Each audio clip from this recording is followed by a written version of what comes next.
Student classes, let's start the topic. कौन सा topic चल रहा था? पादपों में पोषण है वो कंप्लीट हो गया था, यूनिट फर्स्ट चल रही थी। प्लांट्स में पोषण कंप्लीट हो गया था और देन आज नया टॉपिक स्टार्ट करेंगे, वो है प्लांट्स में श्वसन, पादपों में श्वसन।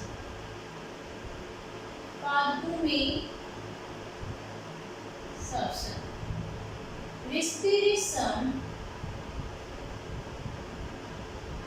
respiration in plants।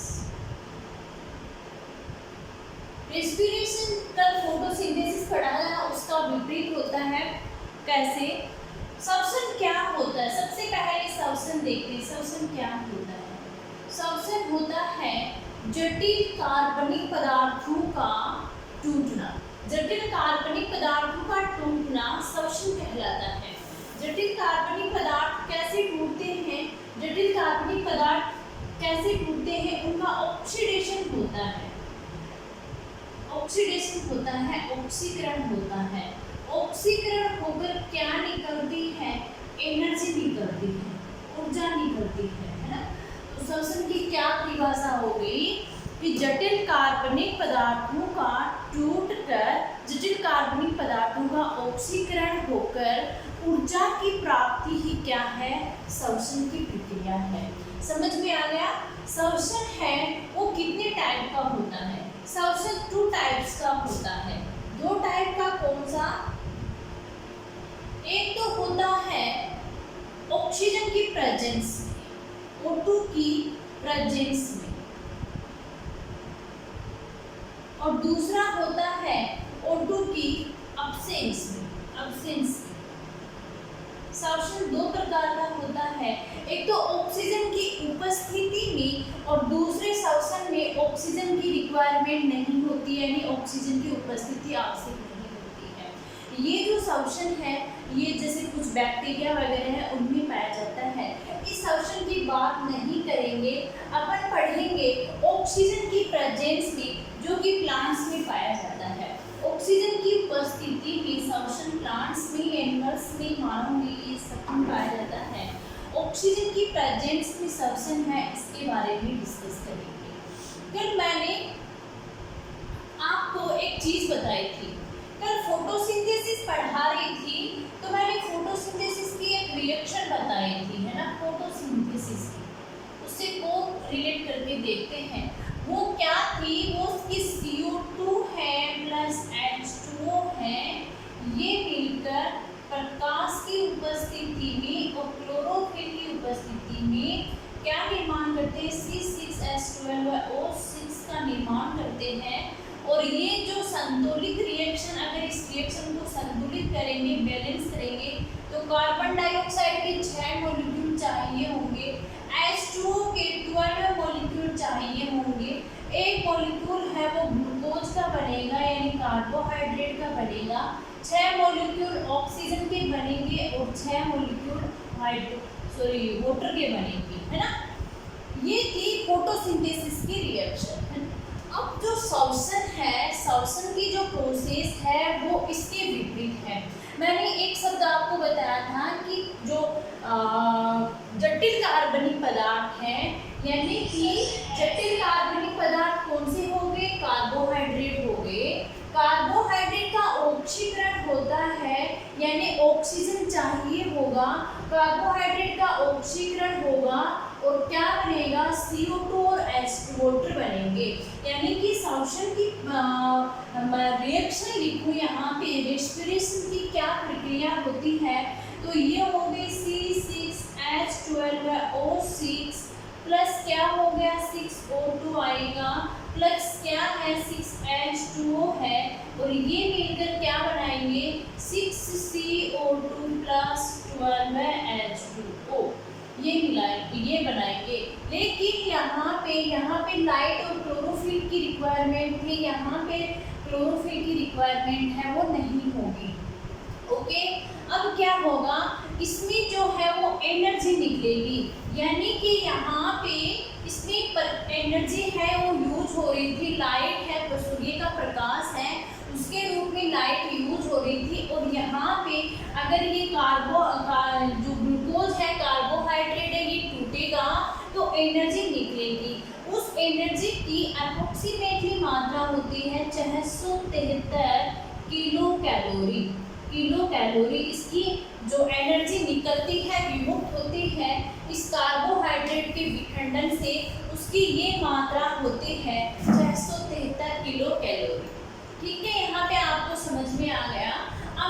श्वसन की ये रिएक्शन इम्पोर्टेंट है, फोटोसिंथेसिस की रिएक्शन इम्पोर्टेंट है, श्वसन की इम्पोर्टेंट है, दोनों को ध्यान में रखना है किसमें क्या कैसे होता है।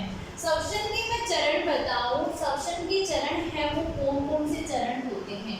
डेफिनेशन आपको समझ में आ गई, रिएक्शन समझ में आ गई। क्या होता है, ऑक्सीकरण होता है कार्बोहाइड्रेट का। श्वसन कितने चरण में वो कंप्लीट होता है, प्लांट्स में श्वसन की बात करूं कितने चरण में कंप्लीट होता है, तो 2 चरण होते हैं, मेनली 2 स्टेप होते हैं, 2 स्टेप होते हैं श्वसन होने के। हालांकि 2 से अधिक होते हैं, मतलब जो आपका एटीपी भी अलग से बनता है। तो पहले एक चरण होता है, पहला मैं मेनली यहाँ पे 2 चरण की बात कर रही हूँ, श्वसन होने की 2 चरण की। पहला चरण कौन सा है, पहला चरण है ग्लाइकोलाइसिस, ग्लाइकोलाइसिस, और दूसरा चरण है क्रेब्स साइकिल, क्रेब्स साइकिल है ना।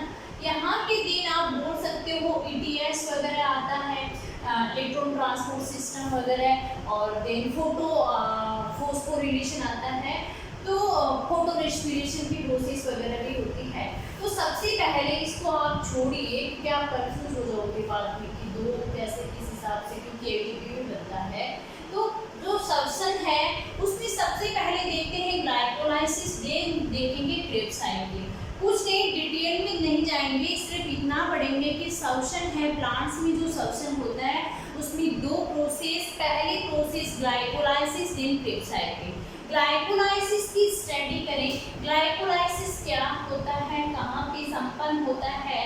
ग्लाइकोलाइसिस है वो दोनों प्रकार की जो रिएक्शन, दोनों प्रकार की जो मैंने श्वसन के टाइप बताए थे, दोनों प्रकार ऑक्सीजन की उपस्थिति और अनुपस्थिति में, दोनों में क्या होता है, ग्लाइकोलाइसिस की प्रोसेस कंप्लीट होती है। लेकिन अपन को प्लांट्स में रेस्पिरेशन पढ़ रहे हैं तो देखेंगे कि पहले ग्लाइकोलाइसिस होता है तो इसका कोई इफेक्ट नहीं पड़ेगा कि ऑक्सीजन प्रेजेंस है या नहीं है, क्योंकि ग्लाइकोलाइसिस ऑब्वियसली दोनों में ये प्रोसेस है वो ऑब्सेसिव होती है।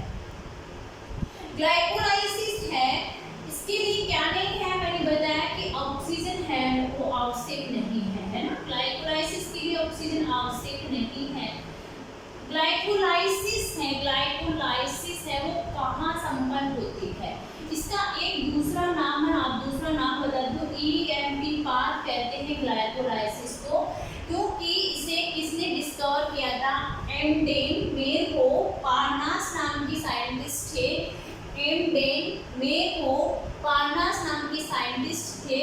उन्होंने इस ग्लाइकोलाइसिस का जो साइकिल है, जो चक्कर है, जो रिएक्शन है, सॉरी साइकिल नहीं बोल सकते, ग्लाइकोलाइसिस की जो रिएक्शन है उसको साइंटिस्ट ने डिस्कवर किया था। ग्लाइकोलाइसिस है वो कहाँ संपन्न होती है, तो कोशिका द्रव्य में संपन्न होती है। पूछ लिया जाए ग्लाइकोलाइसिस की प्रोसेस है जो श्वसन का पहला चरण है वो कहाँ संपन्न होती है, तो कोशिका साइटोप्लाज्म में संपन्न होता है। साइटोप्लाज्म क्या होता है, प्लांट्स में आपको पता है कोशिका भित्ति पाई जाती है, नहीं पता है तो अगला टॉपिक आएगा उसमें पता चल जाएगा।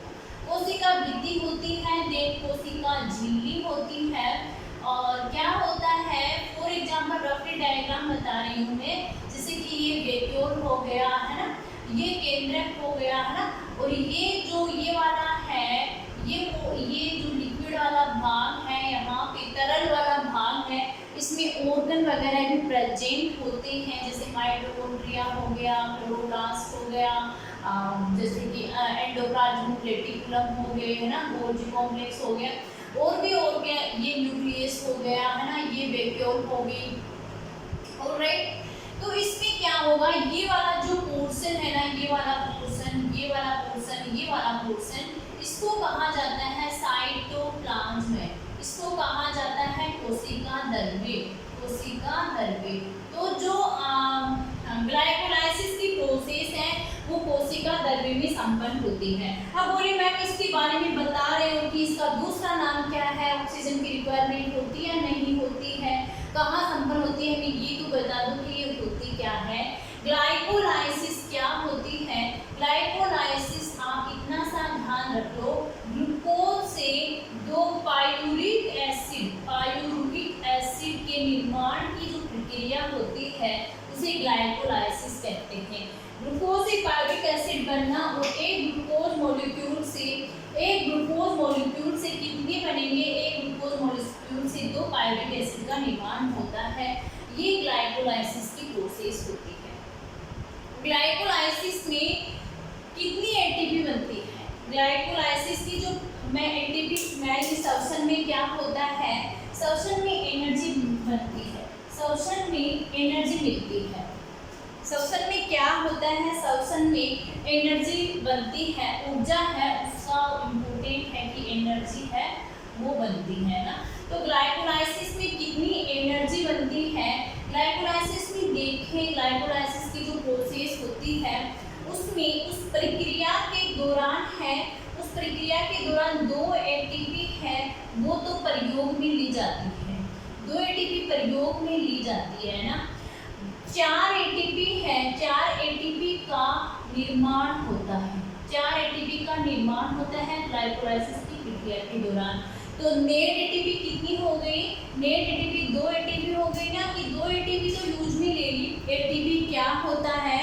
एटीपी होता है एडिनोसिन ट्राइफॉस्फेट, यानी कि ऊर्जा का मॉलिक्यूल बोल सकते हैं, यानी एनर्जी होती है, जो ऊर्जा होती है वो एटीपी के रूप में संचित होती है। इस रूप में एडिनोसिन ट्राइफॉस्फेट के रूप में संचित होती है, यानी कि एडिनोसिन ट्राइफॉस्फेट, यानी 3 जो फॉस्फेट होंगे, ये इनका जो बॉन्ड होगा ना, इन बॉन्ड में ऊर्जा होती है। समझ में आ रहा है कि एनर्जी कहाँ होती है, कैसे होती है? ये जो बंध बनाती है ना, रासायनिक बंध है ना, जैसे कि ये एडिनोसिन ट्राई यानी 3, एडिनोसिन ये बेस है, एडिनोसिन ट्राई यानी 3, पी यानी फॉस्फेट। अब ये जो फॉस्फेट इस बेस के साथ जो बॉन्ड बनाएगा ना, इस बॉन्ड में एनर्जी स्टोर होती है, ये रासायनिक बंध के रूप में एनर्जी होती है। तो एटीपी के रूप में जो एनर्जी होती है, 2 एनर्जी तो उपयोग में ले ली जाती है ग्लाइकोलाइसिस की प्रोसेस के दौरान, और 4 एटीपी बनती है। तो नेट एटीपी कितनी हो गई? 2 एटीपी हो गई। देन इसमें क्या होता है, ग्लाइकोलाइसिस में 2 मॉलिक्यूल NADH2 के बनते हैं, 2 मॉलिक्यूल NADH2 के बनते हैं। ये भी एक ऊर्जा का फॉर्म होता है।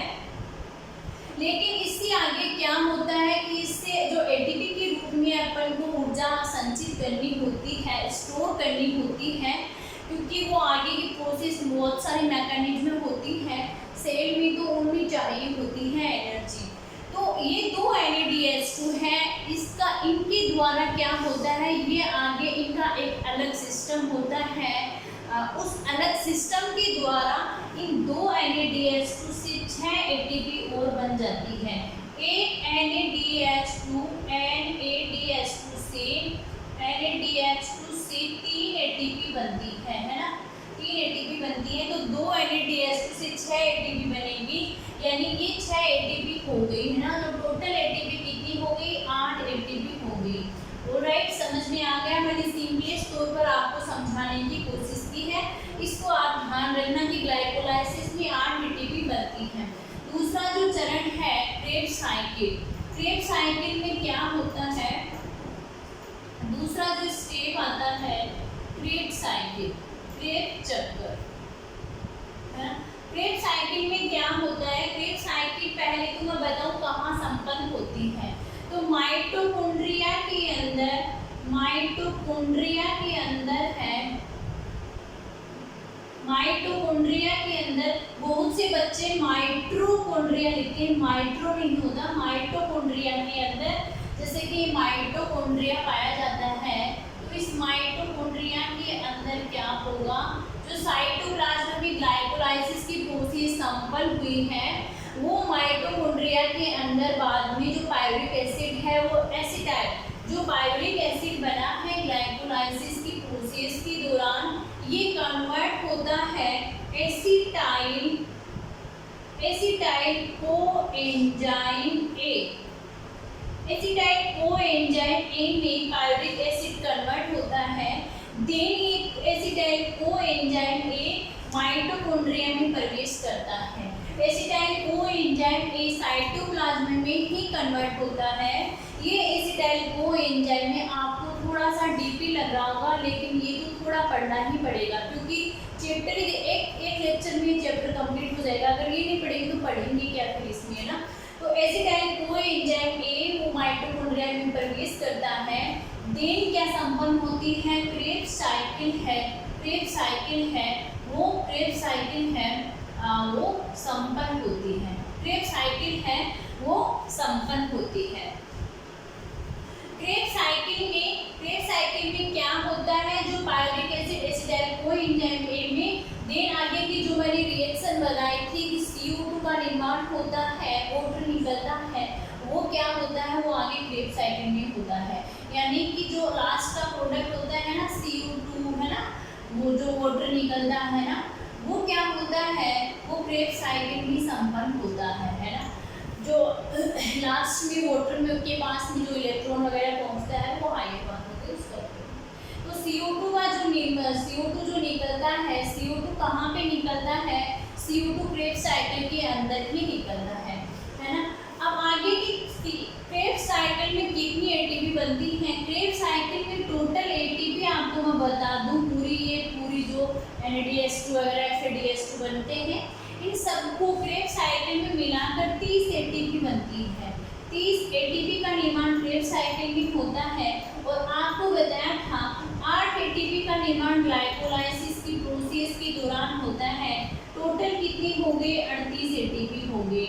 आपको कोई पूछे, आपके पास में आपके एग्जाम में क्वेश्चन आ जाए कि श्वसन की प्रक्रिया के दौरान कितनी एटीपी का निर्माण होता है, तो 38 एटीपी अणुओं का निर्माण होता है। बहुत सिंपल क्वेश्चन है। अब देखिए, ग्लूकोज के एक अणु से, ग्लूकोज मैं रिएक्शन लिख देती हूँ ताकि आपको अच्छी से वो समझ में आए। यहाँ लिख C6H12O6 plus 6O2 6CO2 plus क्या बनेगा 12H2, और इसमें क्या आएगा 6, ये बैलेंस हो जाएगी ना रिएक्शन, 6H2O है, ये जो रिएक्शन है वो बैलेंस हो जाएगी। C6H12O6 O2 6H2O और दे C612H2O, है ना। ये क्या होगी, ये श्वसन की जो रिएक्शन थी वो लिखी थी। अब क्या होगा, श्वसन में 38 एटीपी का निर्माण हो रहा है। एक ग्लूकोज अणु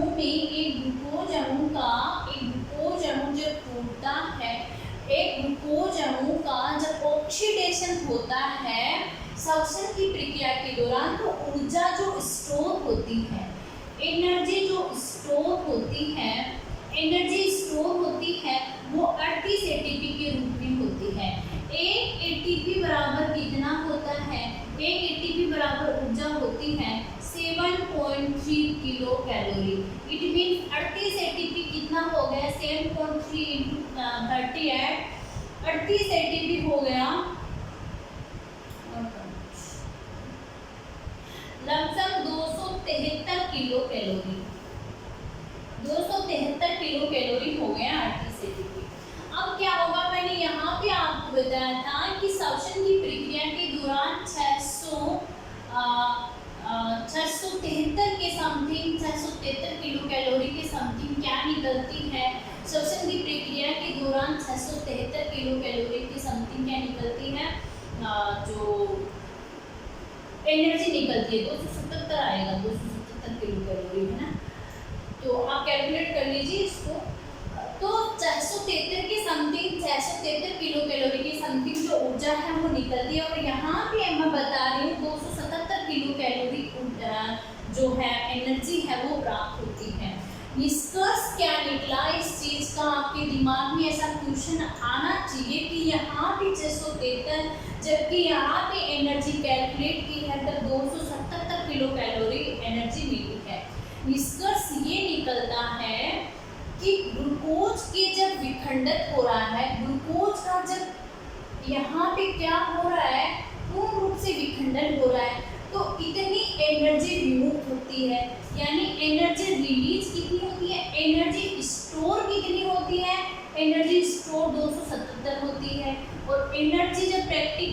द्वारा पता लगाते हैं कि ग्लूकोज का जब एक ऑक्सीकरण किया जाता है तो ग्लूकोज के ऑक्सीकरण से कितनी एनर्जी रिलीज होगी, वो होती है 673 किलो कैलोरी, वो रिलीज होती है। ये क्या है, एनर्जी स्टोर है, एनर्जी बनी है वो स्टोर रहती है एटीपी के रूप में इतनी एनर्जी, जबकि बनती कितनी है, स्टोर नहीं रहती है। टोटल बनती कितनी है, वो एक ग्लूकोज अणु के ऑक्सीकरण से इतनी एनर्जी बनती है लेकिन वो स्टोर नहीं होती है। कहने का तात्पर्य वो शेष एनर्जी है वो विमुक्त हो जाती है या अन्य रासायनिक बंधु में उसका यूज कर लिया जाता है। अब क्या होता, आपके समझ में आ गया होगा कि इस प्रकार से श्वसन की प्रोसेस है, श्वसन की जो प्रक्रिया है उसमें जब एफिशिएंसी का पता लगाया जाए, दक्षता का पता लगा जाए, तो दक्षता किस प्रकार से निकालेंगे कि कितनी सक्सेसफुल ये है प्रोसेस रही है। तो जैसे 673 किलो कैलोरी है तो 273 अपॉन 673 इंटू 100, राइट, तो कितना आएगा,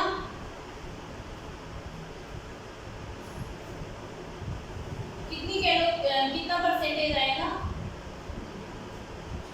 कम से कम 41% के समथिंग, 41% के समथिंग आता है। यानी कि श्वसन की जो प्रक्रिया है उसकी दक्षता 41% ही है।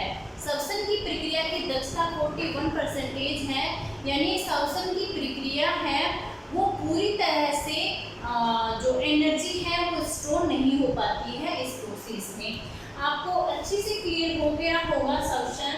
अब जो श्वसन गुणांक नाम से एक टॉपिक और आता है इसी के अंतर्गत, श्वसन गुणांक क्या होता है, अलग अलग पदार्थों का अलग अलग श्वसन गुणांक है वो होता है।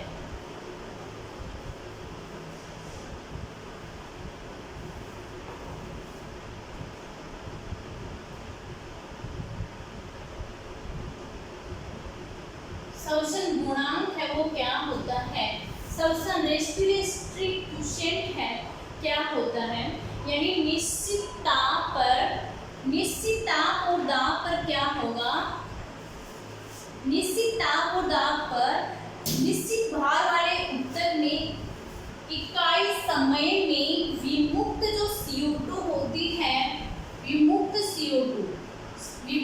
CO2 का आयतन, CO2 का आयतन और जो O2 होती है, O2 का आयतन का अनुपात है, अवशोषित है वो O2 का अनुपात है, वो क्या कहलाएगा, वो श्वसन गुणांक कहलाएगा। निश्चित ताप और दाब पर प्रेशर एंड टेम्परेचर है वो निश्चित रहेंगे, इसकी कंडीशन है। निश्चित ताप और दाब पर जो है समान भार वाले जो समान ही जो निश्चित भार वाले जो उत्तक होते हैं उनमें इकाई समय में विमुक्त CO2 का आयतन और अवशोषित O2 का आयतन होता है, वो कहलाता है रेस्पिरेटरी क्वोशिएंट। रेस्पिरेटरी क्वोशिएंट में आपको सिर्फ इतना ध्यान में रखना है, अगर आपसे पूछ लिया जाए कार्बोहाइड्रेट का रेस्पिरेटरी क्वोशिएंट कितना होता है, 1 होता है। अगर आपसे पूछ लिया जाए प्रोटीन एंड फैट का रेस्पिरेटरी क्वोशिएंट कितना होता है तो 1 से कम होता है। 1 से कम प्रोटीन और फैट का रेस्पिरेटरी क्वोशिएंट 1 से कम होता है। और आपसे पूछ लिया जाए कि ऑर्गेनिक एसिड होते हैं, ऑर्गेनिक एसिड का रेस्पिरेटरी क्वोशिएंट कितना होता है तो 1 से अधिक होता है, 1 से अधिक। और आपसे पूछ लिया जाए जो अनोक्सी रेस्पिरेशन है, अनोक्सी श्वसन है उसमें 1 से कम होता है। इस प्रकार से ये रेस्पिरेटरी क्वोशिएंट है। मैंने इन 3 चीज़ों को आप ध्यान में रखिए। कार्बोहाइड्रेट में इसका मान 1 आता है, प्रोटीन एंड फैट में 1 से कम आता है, ऑर्गेनिक एसिड में 1 से अधिक आता है। यहाँ पे प्लांट्स में रेस्पिरेशन की प्रोसेस, उसकी डेफिनेशन, उसकी केमिकल रिएक्शन उसकी जो क्या बोलते हैं प्रोसेस, कितने टाइप्स के, कितने एनर्जी मिलती है, रेस्पिरेटरी क्विसेंट है, ये कंप्लीट हो चुका है। अगले लेक्चर में डिस्कस करेंगे जो एक्सक्रीशन है, प्लांट्स में एक्सक्रीशन दे रखा है, सिंपल सा है, उसके बारे में चर्चा करेंगे। तो पढ़ते रहिए, मेहनत करते रहिए। All the best.